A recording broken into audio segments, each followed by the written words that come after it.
Hello everyone, welcome to Ravi Aditi classes. Friends, आज की इस वीडियो का टॉपिक रहेगा टॉप 50 जनरल नॉलेज क्वेश्चंस।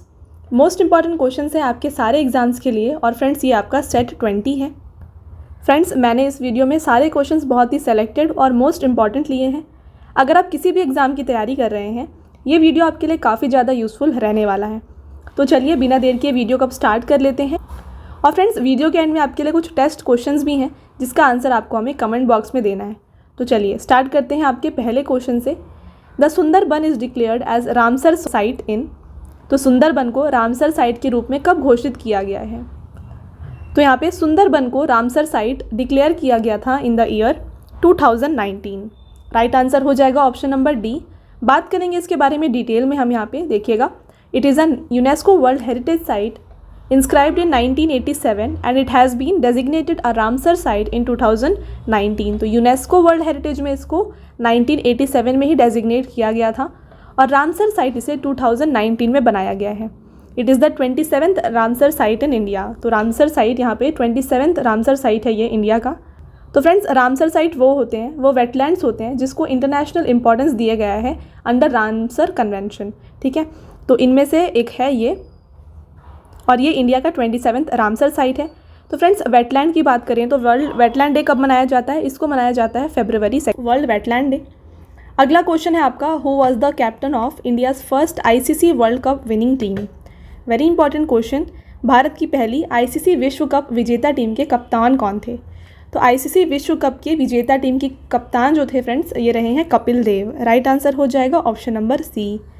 इसके बारे में भी डिटेल में समझते हैं। India won the 1983 Cricket World Cup by defeating the West Indies in the final. The Indian team was led by Kapil Dev. तो 1983 में इन्होंने विन किया था वर्ल्ड कप को। India became the first team after the West Indies to win the Cricket World Cup trophy. तो west Indies के बाद India बन जाती है सेकेंड टीम जिसने वर्ल्ड कप ट्रॉफी को जीता था। चलिए अगला क्वेश्चन रहेगा, which of the following committees recommended to give constitutional status to panchayati raj? तो निम्नलिखित में से किस समिति ने पंचायती राज को संवैधानिक दर्जा देने की सिफारिश की थी? तो यहाँ पे पंचायती राज को कॉन्स्टिट्यूशनल स्टेटस देने की बात की गई थी LM सिंघवी कमेटी में। तो इसके साथ बात करेंगे पंचायती राज ये किस आर्टिकल में भी प्रोवाइडेड है। तो देखिए, ये पार्ट 9 ऑफ द कॉन्स्टिट्यूशन में प्रेजेंट है। और इसके बाद आर्टिकल 243 में और 243 से लेकर के 243O तक में पंचायती राज के बारे में दिया गया है। तो friends, exam point of view से काफ़ी इंपॉर्टेंट है, इसको याद रखिएगा। और इसको किस अमेंडमेंट एक्ट से इसे अमेंड किया गया है? इसको 73rd अमेंडमेंट एक्ट से अमेंड किया गया है। ओके, तो इस अमेंडमेंट के तहत पार्ट 9 में पंचायत को इंक्लूड किया गया था। अगला क्वेश्चन है, who is the first Lokpal of our country? तो हमारे देश के प्रथम लोकपाल कौन है? जस्टिस पिनाकी चंद्र घोष। ओके, अब बात करते हैं लोकपाल होते क्या। देखिए, a Lokpal is a anti corruption authority that represents the public interest in the republic of India. तो ये होते हैं लोकपाल। फ्रेंड्स, आपका अगला क्वेश्चन रहेगा, which of the following country is not a member of SAARC association? तो निम्नलिखित में से कौन सा देश सार्क संघ का सदस्य नहीं है? तो सार्क संघ का यहाँ पर सदस्य नहीं है चाइना। राइट आंसर हो जाएगा ऑप्शन नंबर सी। फ्रेंड्स, बात करते हैं सार्क के बारे में। इसका फुल फॉर्म हो जाता है, देखिए, south Asian association for regional cooperation, ये इसका फुल फॉर्म है। बात करें सार्क में कौन कौन से मेंबर्स हैं, तो अफ़गानिस्तान, बांग्लादेश, भूटान, इंडिया, मालदीव्स, नेपाल, पाकिस्तान, श्रीलंका, ये सारी यहाँ पर मेंबर्स हैं सार्क की। तो आप देख रहे हैं यहाँ पे चाइना भी नहीं है। इसके साथ बात करें इसके इस्टेब्लिशमेंट की, तो इसको इस्टेब्लिश किया गया था 8 दिसंबर 1985 को। अगला क्वेश्चन है आपका, who is the first women to get honoured with Bharat Ratna? तो भारत रत्न से सम्मानित होने वाली पहली महिला कौन थी? तो भारत रत्न से सम्मानित होने वाली पहली महिला बन जाती हैं इंदिरा गांधी। बढ़ते हैं अगले क्वेश्चन की तरफ, which city of India is known as the Athens of east? तो भारत का किस शहर को पूर्व का एथेंस कहा जाता है? एथेंस ऑफ ईस्ट यहाँ पर कहा जाता है मदुरई को। Right answer option number C हो जाएगा। इसके साथ कुछ और सिटीज़ के बारे में हम यहाँ पे डिस्कस करेंगे जो एग्ज़ाम पॉइंट ऑफ व्यू से आपके लिए इम्पॉर्टेंट है। देखिए, लखनऊ को क्या कहा जाता है? लखनऊ को कहा जाता है सिटी ऑफ नवाब। ठीक है, सिटी ऑफ नवाब है लखनऊ। इसके साथ अगला रहेगा आपका अहमदाबाद। तो अहमदाबाद को क्या कहा जाता है? अहमदाबाद को कहा जाता है मैनचेस्टर ऑफ इंडिया, ठीक है, मैनचेस्टर ऑफ इंडिया। नेक्स्ट है अलापुज़ा, तो ये केरला में है अलापुज़ा, इसे वेनिस ऑफ ईस्ट कहा जाता है। उदयपुर को क्या कहा जाता है? उदयपुर को सिटी ऑफ लेक कहा जाता है। ओके फ्रेंड्स, इसके अलावा और भी जैसे बात करें तो जयपुर है, जयपुर काफ़ी इंपॉर्टेंट है, जयपुर को पिंक सिटी कहा जाता है। इसके साथ नासिक की बात करें तो इसे वाइन कैपिटल ऑफ इंडिया कहा जाता है, wine capital of India, right. और इसके साथ मैसूर, मैसूर कहाँ पे है? कर्नाटका में है, इसे सैंडलवुड सिटी कहा जाता है। तो ये कुछ इंपॉर्टेंट यहाँ पर सिटीज़ है फ्रेंड्स जो आपको साथ में याद रख लेने हैं। एक और इम्पॉर्टेंट है त्रिशूर, ये भी केरला में है और त्रिशूर को कहा जाता है gold capital of India, gold capital of India. Okay, तो ये हो गए सारे इंपॉर्टेंट पॉइंट्स। चलते हैं नेक्स्ट क्वेश्चन की तरफ। Asia's largest wholesale spice market is located इन, तो एशिया का सबसे बड़ा थोक मसाला बाज़ार कहाँ पर स्थित है? तो इंडिया का सबसे बड़ा स्पाइस मार्केट लोकेटेड है दिल्ली में। राइट आंसर हो जाएगा ऑप्शन नंबर डी। तो देखिए, खारी बावली is a street in Delhi, India, known for its wholesale grocery and Asia's largest wholesale spice market. Okay friends, आपका अगला क्वेश्चन रहेगा, who is the leader of AIMIM, तो AIMIM के नेता कौन है? तो इनमें से लीडर ऑफ AIMIM है Asaduddin Owaisi. Right answer option number B हो जाएगा। फ्रेंड्स, बात करते हैं इसके बारे में। Asaduddin Owaisi is the eminent parliamentarian of India and president of all India Majlis al Ittehadul Muslimeen. Okay, चलते हैं नेक्स्ट क्वेश्चन की तरफ। Which of the following is referred as father of Indian nuclear science, तो निम्नलिखित में से किसे भारतीय परमाणु विज्ञान का जनक कहा जाता है? तो father of Indian nuclear science इनमें से कहा जाता है होमी जे बाबा को। राइट आंसर ऑप्शन नंबर ए हो जाएगा फ्रेंड्स। नेक्स्ट है unbreakable is an autobiography of, तो अनब्रेकेबल किसकी आत्मकथा है? तो ये ऑटोबायोग्राफी है मैरी कॉम की। इसके साथ बात करें सानिया मिर्जा की, यहाँ पर ऑटोबायोग्राफी कौन सी है? ये है एस अगेंस्ट ऑड्स, ठीक है, ये इनकी ऑटोबायोग्राफी है। इसके साथ बात करें क्रिस गेल की, तो इनकी भी एक ऑटोबायोग्राफी है जिसका नाम है six machine, I don't like cricket, I love it, ठीक है, ये इनकी यहाँ पर ऑटोबायोग्राफी है। और वसीम अकरम की बुक है वसीम, उन्हीं के नाम पर ही है ये ऑटोबायोग्राफी, राइट। तो ये हो गए सारे इंपॉर्टेंट पॉइंट्स इस क्वेश्चन से। आपका अगला क्वेश्चन रहेगा, among the following who has written the book exam warriors, निम्नलिखित में से किसने एग्जाम वॉरियर नामक पुस्तक को लिखी है? तो एग्जाम वॉरियर बुक को लिखा गया है by Narendra Modi. Next question रहेगा आपका, on which date world wetland day is celebrated, तो विश्व वेटलैंड दिवस किस तिथि को मनाया जाता है? तो फ्रेंड्स, मैंने आपको स्टार्टिंग ऑफ द वीडियो बताया कि वर्ल्ड वेटलैंड डे को मनाया जाता है 2 फरवरी को। अगला क्वेश्चन देखिएगा, national youth day is celebrated on which date, तो राष्ट्रीय युवा दिवस किस तारीख को मनाया जाता है? तो यहाँ पर नेशनल यूथ डे को सेलिब्रेट किया जाता है ऑन 12 जनवरी। इसके साथ अगर बात करें इंटरनेशनल यूथ डे भी होता है, इसको कब मनाया जाता है? तो इंटरनेशनल यूथ डे को मनाया जाता है 12 अगस्त को। तो डेट दोनों सेम है, बस मंथ्स डिफरेंट है, जनवरी और अगस्त। ओके, अगला है IMBEX is a joint exercise conducted regularly between armies of India and, तो इम्बैक्स भारत की सेनाओं के बीच नियमित रूप से आयोजित एक संयुक्त अभ्यास है। तो किसके साथ होता है भारत का ये अभ्यास इम्बैक्स? तो ये होता है between India and Myanmar. Right answer है option number D. Next question है फ्रेंड्स आपका, world first camel hospital is located in which city, काफ़ी बार ये क्वेश्चन रिपीट हुआ है आपके एग्जाम्स में, विश्व का पहला कैमल अस्पताल किस शहर में स्थित है? तो फ्रेंड्स, इसको यहाँ पर स्टार्ट किया गया है दुबई में। ओके, अगला क्वेश्चन है, who is the founder of Indian national Congress party, तो राष्ट्रीय कांग्रेस पार्टी के संस्थापक कौन है? तो फ्रेंड्स, INC के फॉर्मेशन यानी कि यहाँ के फाउंडर रहे हैं A.O. ह्यूम, और इसको इन्होंने 1885 में इस्टेब्लिश किया था। चलते हैं अगले क्वेश्चन की तरफ, which is the largest city in Sri Lanka, तो श्रीलंका का सबसे बड़ा शहर कौन सा है? तो श्रीलंका का सबसे बड़ा शहर है कोलंबो, और ये इसका कैपिटल भी है। यहाँ की करेंसी क्या होती है? यहाँ की करेंसी होती है श्रीलंकन रूपी। फ्रेंड्स आपका अगला क्वेश्चन है यहाँ पे, विच of the following is not correctly matched. तो निम्नलिखित में से कौन सा सही सुमेलित नहीं है। देखिए, हाईएस्ट रेनफॉल होता है मौसी नरम में, ये बिल्कुल सही है। मोस्ट पॉपुलेटेड डिस्ट्रिक्ट की बात करें तो ये थाने महाराष्ट्र है, ये राइट है।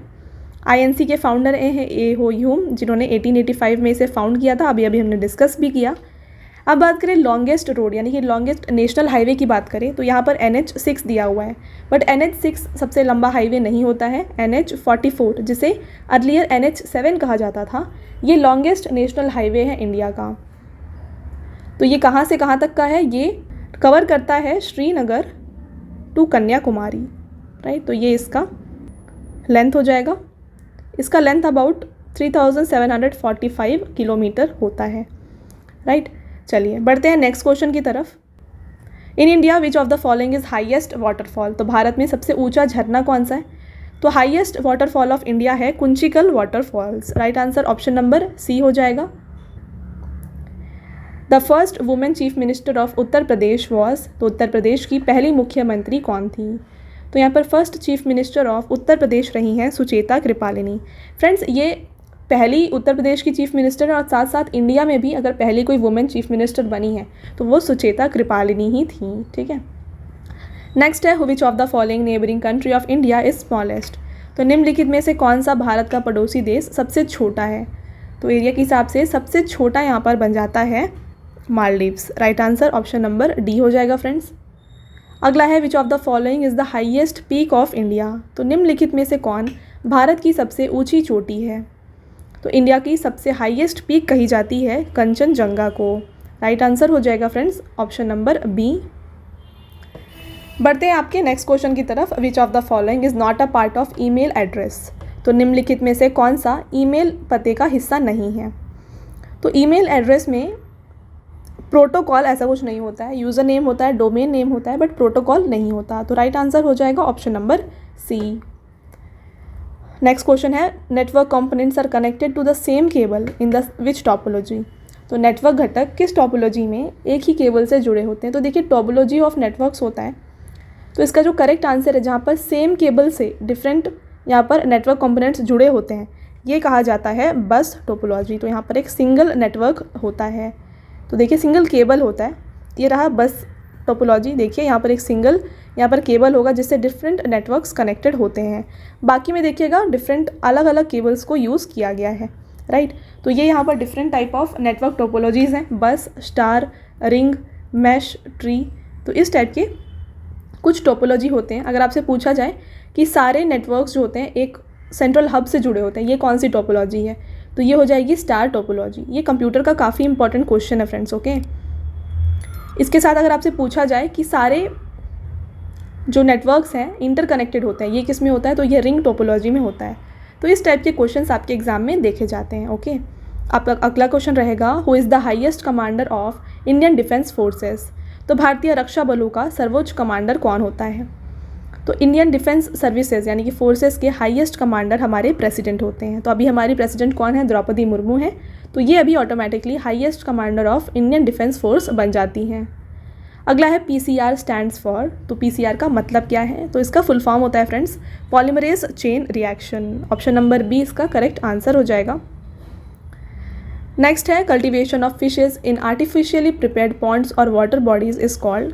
तो कृत्रिम रूप से तैयार किए गए तालाबों या जल स्रोतों में मछलियों का पालन करना क्या कहलाता है। तो यहाँ पर आर्टिफिशियली प्रिपेयर्ड पॉन्ड्स में अगर आप फिश की कल्टीवेशन करते हैं तो ये कहा जाता है, इसका करेक्ट आंसर हो जाएगा PC कल्चर, ओके। तो देखिए फ्रेंड्स यहाँ पे एक्वा कल्चर भी आपको लग रहा होगा कि सेम है, यहाँ पर भी फिशेस को ही कल्टीवेट किया जाता है। तो देखिए यहाँ पे थोड़ा सा डिफरेंस है। PC कल्चर में सिर्फ और सिर्फ फिश की कल्टीवेशन की जाती है, बट एक्वा कल्चर में हर एक एक्वेटिक एनिमल की कल्टीवेशन आप कर सकते हैं, ठीक है। एक्वेटिक प्लांट्स हो, एक्वेटिक एनिमल्स हो, तो ये सब की यहाँ पर कल्टीवेशन अगर कोई करता है तो वो एक्वा कल्चर होता है। बट यहाँ पर क्वेश्चन में फिशेज़ आपके लिए मैंशनड है, तो करेक्ट आंसर इसका PC कल्चर हो जाएगा। तो आई होप आपको कोई भी अब यहाँ पर डाउट नहीं रहेगा। इसके साथ वर्मी कल्चर की बात करें तो ये artificially cultivation of earth worms या फिर वॉर्म्स जो होता है, इसे हम वर्मी कल्चर कहते हैं। अगला क्वेश्चन हो जाएगा, the bird which are reared for meat purpose are called. Very important, इसको भी डबल टिक करिएगा। वे पक्षी जो मांस के उद्देश्य से पाले जाते हैं उसे क्या कहलाते हैं? तो देखिए, ऐसे बर्ड्स जिनको मीट के लिए, मांस के लिए यहाँ पर ग्रो किया जाता है वो हो जाते हैं ब्रॉयलर। ठीक है, तो ब्रॉयलर्स कहते हैं जिनको मीट पर्पस के लिए ग्रो किया जाता है, रियर किया जाता है। इसके अलावा एक और सिमिलर क्वेश्चन है, देखिए, अगर बर्ड्स को एग्स के लिए रियर किया जाए तो उसको क्या कहते हैं? तो एक होता है मीट के लिए रियर करा जाता है, एक होता है जिसे एग्स के लिए रियर किया जाता है। तो अगर मीट के लिए रियर हो रहा है तो वो ब्रॉयलर हो जाएगा, और एग्स के लिए अगर वो यहाँ पर रियर करा जा रहा है तो उसे लेयर्स कहा जाता है। तो यहाँ पर क्योंकि एग्स है तो करेक्ट आंसर इसका ऑप्शन नंबर बी हो जाएगा। तो आई होप आपको ये भी अब क्लियर है। फ्रेंड्स, आगे जाने से पहले मैं आपको बताना चाहूँगी कि हमारी जो पेड PDF की वेबसाइट है वो लॉन्च हो गई है, www.ravibookspdf.com। ओके, नीचे भी लिखा है बट मैं आपके लिए यहाँ पर मेंशन कर रही हूँ। तो ये लॉन्च हो गई है। यहाँ पर आपको रवि सर की ऑल सब्जेक्ट GK और करंट अफेयर्स की PDF both in English medium and Hindi medium मिल जाएगी। तो आप इस वेबसाइट से जा कर के इसको बाय कर सकते हैं। तो यहाँ पे काफ़ी अच्छा कंटेंट आपको प्रोवाइड किया गया है। सारे एग्ज़ाम ओरिएंटेड क्वेश्चंस आपको यहाँ पर मिल जाएंगे, तो ज़रूर विजिट करें हमारे वेबसाइट को। तो चलते हैं नेक्स्ट क्वेश्चन की तरफ friends. In which battle did Maharana Sanga defeat Ibrahim Lodi? तो महाराणा सांगा ने इब्राहिम लोदी को किस युद्ध में हराया था? तो इब्राहिम लोदी को महाराणा सांगा ने हराया था in the battle of Khatoli. Option number A इसका करेक्ट आंसर हो जाएगा। बात करेंगे इसके बारे में डिटेल में। देखिए, इन 1517 AD Maharana Sanga defeated Ibrahim Lodi in battle of Khatauli. When Rana Sanga enroached his land, Ibrahim Lodi led an army towards Mewar. Ibrahim Lodi lost the war and was captured by enemies. तो देखिए, 1517 में महाराणा सांगा ने डिफीट किया था यहाँ पर इब्राहिम लोदी को बैटल ऑफ खतौली में। तो यहाँ पे क्या हुआ था कि राणा सांगा ने लैंड को यहाँ पर एक्वायर किया था इब्राहिम लोदी की। तो इब्राहिम लोदी ने यहाँ पर आर्मी वहाँ पर वो लेड किए थे, लेकर गए थे टुवर्ड्स मेवार। तो इस टाइम पर इब्राहिम लोदी हार गए थे और उनको कैप्चर कर लिया गया था बाई देयर आर्मीज। ओके, आपका अगला क्वेश्चन हो जाएगा the biggest river in Asia is. तो एशिया की सबसे बड़ी नदी कौन सी है? तो एशिया की सबसे बड़ी रिवर जो है फ्रेंड्स ये हो जाती है यहाँ पर Yangtze river. Option number C इसका करेक्ट आंसर है। बात करते हैं ये है कहाँ पे। देखिए, the Yangtze river also known as Changjiang is the longest river in Asia and is the third longest river in world. तो लॉन्गेस्ट है एशिया में और थर्ड लॉन्गेस्ट है पूरे वर्ल्ड में। नेक्स्ट है which one of the following is called terrestrial planet. तो निम्नलिखित में से किसे स्थलीय ग्रह कहा जाता है? तो इनमें से टेरेस्ट्रियल प्लैनेट कहा जाता है मर्क्यूरी को। तो देखिए, बात करेंगे टेरेस्ट्रियल प्लैनेट्स होते क्या हैं। देखिए, आपके लिए मैं पिक्चर इंक्लूड किया है। तो फर्स्ट जो 4 प्लैनेट्स हैं उनको हम कहते हैं टेरेस्ट्रियल प्लैनेट, जो कि हैं मर्क्यूरी, वीनस, अर्थ और मार्स। ठीक है, उसके बाद के जितने भी यहाँ पर एस्ट्रॉइड बेल्ट के बाद जितने भी प्लैनेट्स होते हैं उनको हम जोवियन प्लैनेट्स कहते हैं। तो जुपिटर, सैटर्न, यूरेनस, नेपच्यून, इन्हें कहा जाता है जोवियन प्लैनेट्स। ओके, तो ऑप्शन में आपके पास क्या था? मर्क्यूरी, वीनस, अर्थ, मार्स में सिर्फ मर्क्यूरी यहाँ पर है। तो राइट आंसर ऑप्शन नंबर ए हो जाएगा। फ्रेंड्स, आपका अगला क्वेश्चन है which one of the following planets has ring around it. तो निम्नलिखित में से किस ग्रह के चारों ओर वलय है? तो रिंग्स होता है अराउंड ओनली सैटर्न। तो ऑप्शन नंबर ए इसका फ्रेंड्स बिल्कुल सही आंसर हो जाएगा। पिक्चर देखिए, ये रहा सैटर्न, इसके ही सिर्फ यहाँ पर रिंग्स होते हैं, आउटर रिंग्स होते हैं, बाकी किसी प्लैनेट में आउटर रिंग्स नहीं मिलता। नेक्स्ट क्वेश्चन है in which battle did Prithviraj Chauhan defeat Mohammad Ghori. तो पृथ्वीराज चौहान ने किस युद्ध में मोहम्मद गोरी को हराया था? तो मोहम्मद गोरी को हराया गया था by Prithviraj Chauhan in battle of Tarain. First battle of Tarain में पृथ्वीराज चौहान ने हराया मोहम्मद गोरी को, जो कि हुआ था 1191 AD में। ठीक अगले साल 1192 में सेकेंड बैटल ऑफ तराइन हुआ, जहाँ पर ठीक इसका अपोजिट हुआ, यानी कि यहाँ पर जीत हुई थी मोहम्मद गोरी की और हार हुई थी पृथ्वीराज चौहान की। राइट फ्रेंड्स, अगला question, who was the editor of search light newspaper इन बिहार। तो बिहार में सर्च लाइट समाचार पत्र के संपादक कौन थे? तो यहाँ पर सर्च लाइट न्यूज़पेपर के एडिटर रहे हैं मुरली मोहन प्रसाद। बढ़ते हैं आपके अगले क्वेश्चन की तरफ। Who founded the theosophical society. तो थियोसॉफिकल सोसाइटी की स्थापना किसने की? थियोसॉफिकल सोसाइटी की स्थापना करी गई थी बाई HP ब्लेवेट्स्काई। तो इनके द्वारा और इनके साथ कोलोनल ऑलकॉट, इन दोनों ने मिलकर यहाँ पर स्टैब्लिश किया था थियोसॉफिकल सोसाइटी को। और इसको कहाँ पे फाउंड किया गया था या फिर कहाँ पे स्टैब्लिश किया गया था? इसको न्यूयॉर्क सिटी में स्टैब्लिश किया गया था। अगला क्वेश्चन है Swami Vivekananda established Ramakrishna mission in the year. तो स्वामी विवेकानंद ने किस वर्ष में रामकृष्ण मिशन की स्थापना की थी? तो यहाँ पर रामकृष्ण मिशन की स्थापना हुई थी 1897 में। अगला क्वेश्चन है फ्रेंड्स आपका, who is the founder of प्रार्थना समाज। तो प्रार्थना समाज के संस्थापक कौन थे? तो इसके यहाँ पर संस्थापक रहे हैं Atmaram Panduranga. King Harshvardhan ascended the throne of Thaneshwar and Kannauj on the death of his brother. तो यहाँ पर इस भाई की मृत्यु पर राजा हर्षवर्धन ने थानेश्वर और कन्नौज की गद्दी पर बैठा। तो थानेश्वर और कन्नौज की गद्दी पर ये बैठे थे after the death of his brother Rajyavardhan. तो ऑप्शन नंबर सी इसका करेक्ट आंसर हो जाएगा फ्रेंड्स। आपका अगला क्वेश्चन है, which of the following is correctly matched pair of endangered animal and national park. तो यहाँ पर आपको लुप्तप्राय जानवर और उसके साथ साथ राष्ट्रीय उद्यान दिए गए हैं। आपको बताना है इनमें से कौन सा करेक्टली मैच हुआ है। तो इनमें से करेक्टली मैच हुआ है राइनोसोरस, जो कि होते हैं काजीरंगा नेशनल पार्क में। ऑप्शन नंबर सी इसका फ्रेंड्स बिल्कुल करेक्ट आंसर है। चलिए अगला क्वेश्चन है, the first earth summit was held at. तो पहला पृथ्वी शिखर सम्मेलन कहाँ आयोजित किया गया था? तो इसको यहाँ पर आयोजित किया गया था रियो डी जनेरियो में। विच of the following is matched incorrectly. तो इनमें से आपको बताना है कौन सा गलत है। तो यहाँ पर आपको आर्टिकल्स दिए हैं और बताने हैं कि कौन से इनमें से गलत है। तो देखिए 19(1)(a) में right to freedom of speech and expression दिया है, ये बिल्कुल सही है। 19(1)(b) में दिया गया है freedom to form association. 19(1)(g) में बात करें तो यहाँ पर right to practice any profession और to carry any occupation, trade और बिजनेस, तो ये दिया हुआ है in article 19(1)(g). But 19(1)(e) की बात करें तो यहाँ पर फ्रीडम ऑफ रेसिडेंस नहीं दिया हुआ है। तो बात करें यहाँ पर दिया क्या हुआ है 19(1)(e) में, इसमें दिया हुआ है कि every citizen of India has the right to reside and settle in any part or territory of India. तो हर एक सिटीजन के पास ये हक है कि ये किसी भी पार्ट पर जाकर के इंडिया में सेटल हो सकते हैं, रह सकते हैं। तो ये दिया हुआ है आर्टिकल 19(1)(e) में। तो ऑप्शन नंबर सी इसका फ्रेंड्स करेक्ट आंसर हो जाएगा। देखिए 19(1)(b) की बात करें तो provides for the right to assemble peacefully and without arms. This includes the right to hold public meetings, hunger strikes and right to take out processions. ये 19(1)(b) में दिया हुआ है, ठीक है। 19(1)(e) की बात मैंने आपको ऑलरेडी बता दी है। अगला क्वेश्चन है, which of the following features and their source is wrongly matched. तो निम्नलिखित में से कौन सी विशेषताएं और उनका स्रोत गलत मेल खाते हैं? तो यहाँ पर रॉन्गली मैच किया हुआ है judicial review British practice. Okay, concurrent list को ऑस्ट्रेलिया कॉन्स्टिट्यूशन से लाया गया है, ये बिल्कुल सही है। डायरेक्टिव प्रिंसिपल्स को आयरिश कॉन्स्टिट्यूशन से लाया गया है। फंडामेंटल राइट को यूएसए के कॉन्स्टिट्यूशन से लिया गया है। बट जुडिशियल रिव्यू को लिया गया है, इसको लिया गया है यूएसए के कॉन्स्टिट्यूशन से।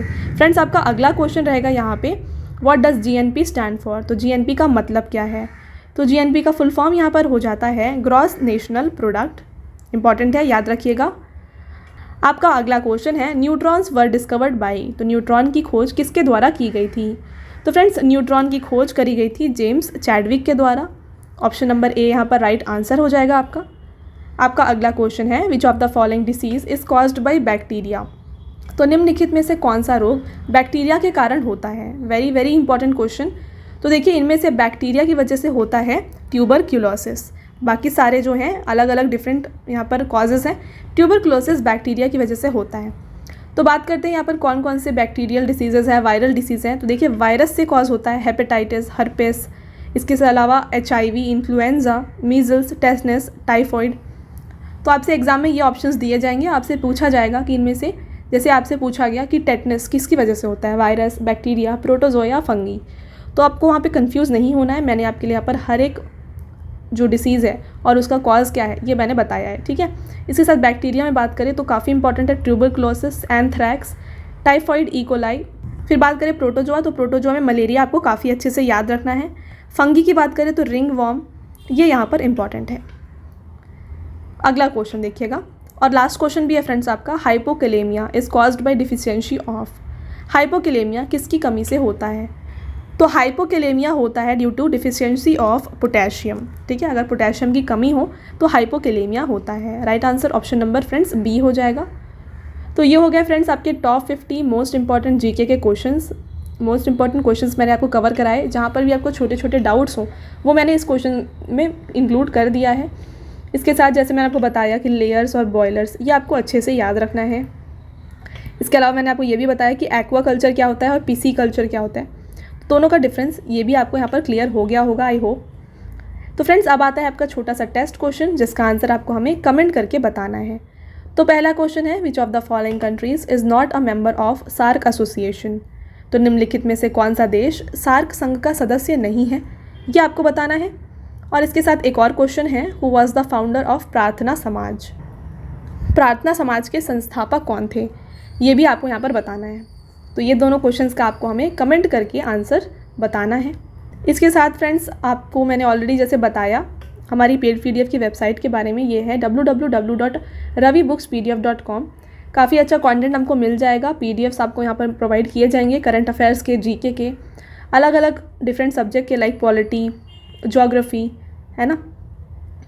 तो इंग्लिश और हिंदी दोनों में मिल जाएगा, तो आप जा कर के हमारे वेबसाइट से इसे बाय कर सकते हैं। तो फ्रेंड्स ये था हमारा आज का लास्ट स्लाइड। आई होप आपको ये वीडियो पसंद आया होगा। वीडियो अगर आपको पसंद आया है तो वीडियो को लाइक और अपने फ्रेंड्स के साथ शेयर ज़रूर करिएगा। और आपको ये वीडियो कैसा लगा हमें कमेंट सेक्शन में ज़रूर बताएं। तो मिलते हैं एक और इम्पॉर्टेंट टॉपिक के साथ अगले वीडियो में। Until then, thank you, have a nice day.